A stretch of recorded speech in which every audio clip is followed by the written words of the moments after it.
But she was so used to people doubting, she took it with ease. We got angry. She was calming us down. And she had to calm me down now. Because we are in trouble. And we should have listened and come out in the numbers that we should come out with. Make no mistake about it, I have no idea what she's going to decide to do with her future, but I know what she's done with her past. She's the first woman in the history of this country to be the Vice President of the United States.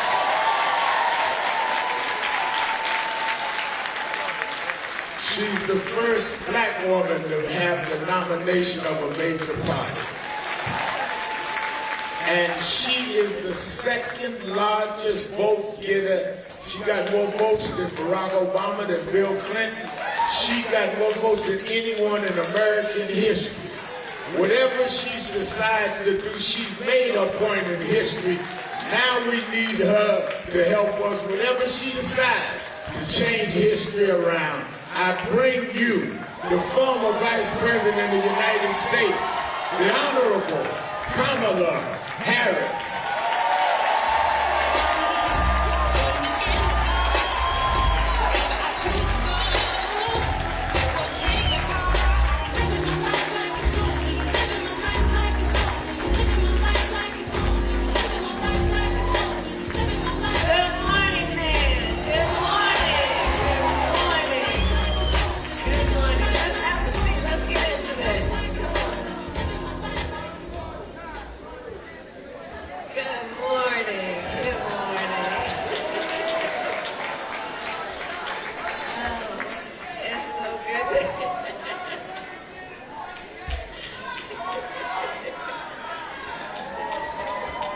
I think they're happy to see you. It's good to be back. It's good to be back. Thank you all, everyone.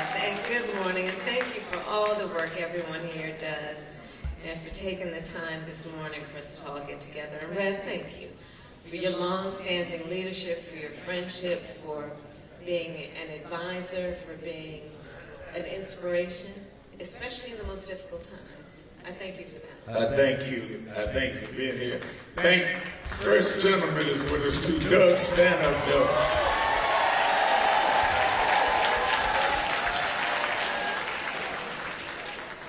Let me go right into some of the things that I really want to talk to you about. All right. Today, even with the tenuous ceasefire, the war is no longer contained. It's become a regional war in terms of Iran. And we get mixed signals from the president, which is not strange to me, that one day we're going to stop, one day we're going to start, one day it's not a war, one day it is. And on Easter Sunday, using all kind of profanity and attacking a religion or mocking it. I mean, from the first strikes, you have been about your opposition to this war and to this engagement. And as you see it now, explain to me why there's such a danger on a global level, which I believe was the basis that you had opposed this engagement from the beginning and had said that. And it seems like, not that you wanted to be right, that you have been right, because we're losing lives on all sides and we don't even know why. That's right. Well, you are correct, Rev. From the beginning, I have been unequivocally opposed to this war of choice that Trump has entered. Let us understand, first of all, this president is the first president of the United States since World War II who does not believe in the alliances that we have with friendly nations, does not believe in the strength of them, the recognition of the history with them, and the importance that that relationship bears on our standing around the world, our influence around the world, not to mention our national security. This first president of the United States post-World War II who has not considered the United States of America to have a responsibility to be a standard bearer around international rules and norms, such as sovereignty and territorial integrity. Look what he did as it relates, and what he has been doing as it relates to Ukraine. And why is this important?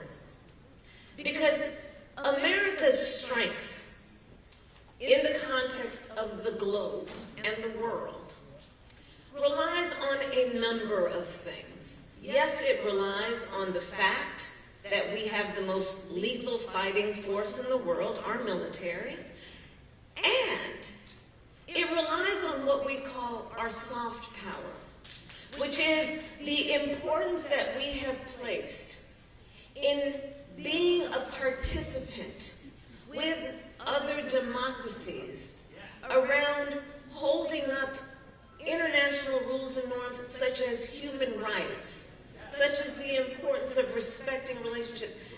Foreign policy is a lot like your friendships in your personal life. The strength of the friendship is going to be based on some mutual recognition of the history of the friendship, what you've been through together. It's going to rely on trust, which is a reciprocal relationship. You give and you receive trust. It's a back and forth. Friendships rely on consistency. Do I follow through on what I say? What I've said? Well, none of this can be counted on when it comes to Donald Trump. None of it. It is, yes, evidence of his lack of character, but it is harmful to the people of America, not to mention people in allied nations around the world. So he enters into this war, a war of choice. Remember, the man said he got rid of their nuclear arsenal. Obliterated it, he said. You know how he likes to use those kind of words? Obliterated it. Which is not an ambiguous term. That means you took it out. Well, evidently he didn't do that. He is causing U.S. service members, 13 to have lost their lives, hundreds, it is estimated, of others to be injured, some very seriously, putting U.S. service members at risk. Abandoning alliances. He's been pointing fingers at NATO, right? So understand what that is. Those are friends of ours that we have had, and that bond formed mostly out of what happened in the 1930s, again post-World War II. Under our administration, we expanded NATO. We brought 2 more countries in. He's now pointing fingers at these friends of ours who don't want to go along with his war of choice. And I mention all of this to say 2 things in particular, which keeps me up at night, frankly, as your former Vice President of the United States. And it is this. America has increasingly, under Donald Trump, become more unreliable as a partner to our friends, and America has increasingly, second point, lost influence. So when we otherwise could say, you know, in X country, we're concerned about human rights violations, even if it did not directly affect our national security, we had some level of authority to speak about these things in a way that we had earned the ability of people to listen and pay attention and maybe try to do better. We have become more unreliable under this man, and we are losing influence. And my concern is not only just the fact of it, but it's going to take a while, and some serious work, way beyond the end of this man's term, to regain whatever we had. I will tell you, Rev, though, what gives me some sense of optimism includes this. As Vice President of the United States, I met with over 150 world leaders, presidents, prime ministers, chancellors, and kings. Many of them multiple times and formed relationships. I have traveled the globe many times over. And I will share with the friends here, one thing that I realized is that the relationship that we have with allied nations, yes, can be forged and reinforced by the leaders, but I will tell you, the true strength of those relationships is the people of those nations feeling some level of identity and connection with the people of our country. And that includes the people in this room. Because I will tell you, in meeting with so many foreign leaders, the first foreign leader that I invited to my home as vice president was then German Chancellor Angela Merkel. I had her over for breakfast. And we sat down, it was called a bilateral meeting, we sat down and we talked about everything. It was before Russia invaded Ukraine. We talked about Russia and China and a number of things.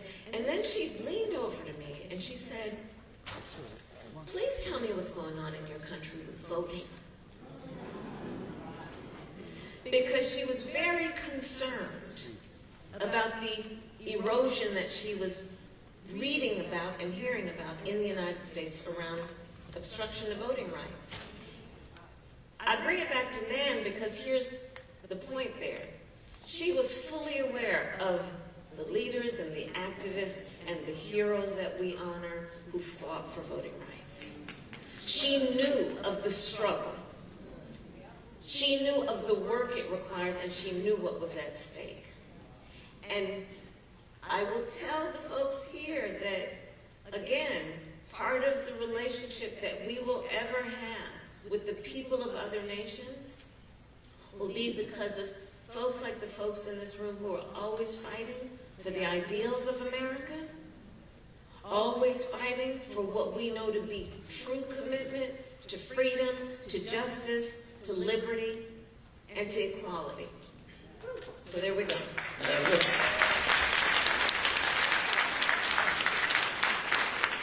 Let me ask you this, and I'm sure you remember, many out there remember, President Trump said on day one, he was going to deal with inflation and make America affordable again, and to bring down the prices of groceries. It's safe to say these things didn't happen.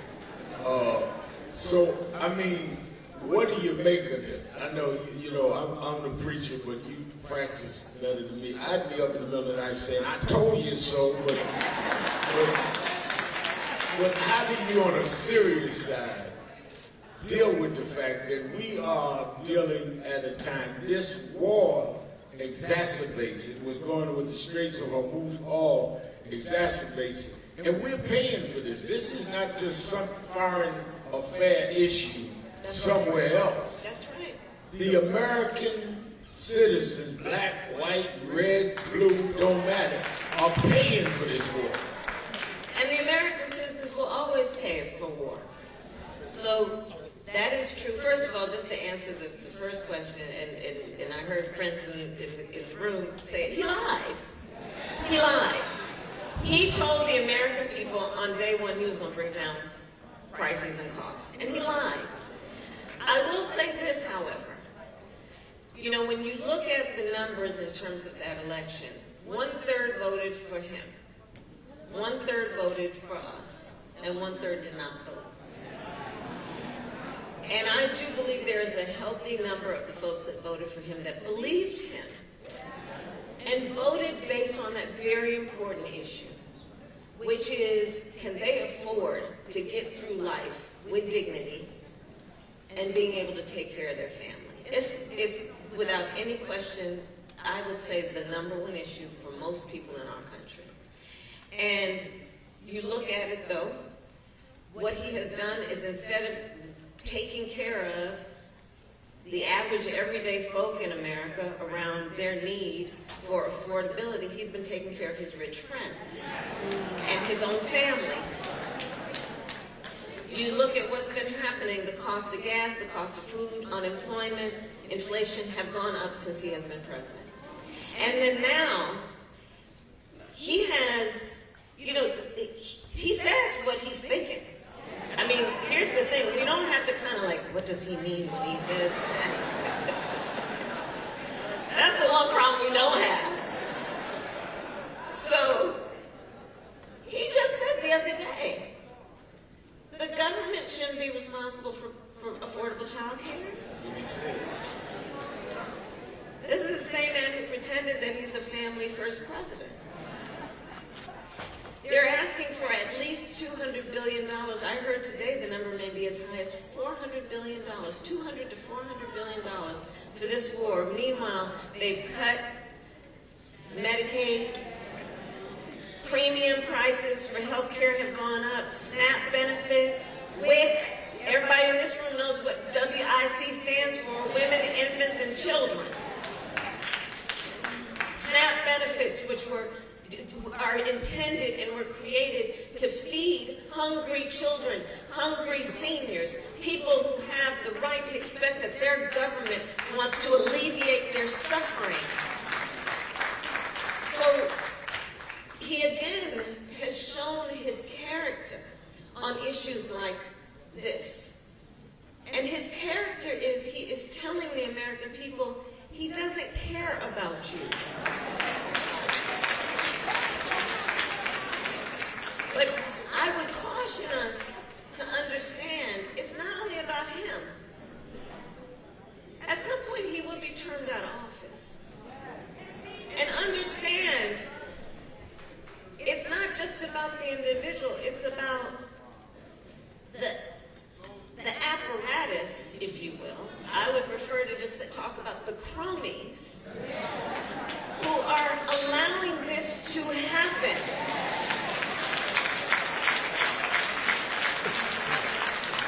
Members of Congress, Rev, I'm going to use the F word, who are feckless. It's an appropriate F word. Who don't, and I served, as you mentioned, Rev, in the United States Senate for 4 years. I know a number of these folks. And I know that so many of them know what's wrong with this. I know they know it. But they don't have the courage to stand up. They want to walk around with their flag pin, having their staff run around and chase them like they're royalty. They don't want to give up those jobs. And they know it's wrong. The other thing I've come to, I know we're all spending a lot of time thinking about how can people be this way. I've come to the realization that, some people are purely transactional. By that, I mean they're in it for what they can get out of it, and whoever is harmed in the process, so be it. They're not burdened with doing what is morally right, what is principled, what is value-based. They're in it for what they can get out of it. And the second point I've come to realize, sadly, is that I do think it is part of the frailty of human nature for some, which is the need to just be next to power, no matter what it does. And these are the things that we're seeing come from people who are otherwise powerful and have taken an oath to represent the people in their best interest. So this is what we're seeing happen. I think we need to be, we need to understand it's bigger than him. We have midterms coming up. And anyone who is facilitating this, either by their silence or actively, needs to be held accountable.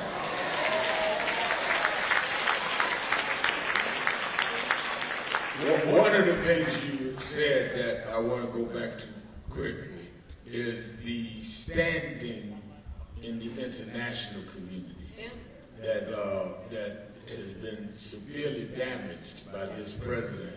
And how can that even be restored? It's going to take years. He's broken commitments, promises. He's in many ways excoriated some of the allies. How do you rebuild a global kind of image of where the United States was that he's torn up in a year and a half? You're right. One, we're going to have to, it's going to take, I think it's going to take more than one election to do.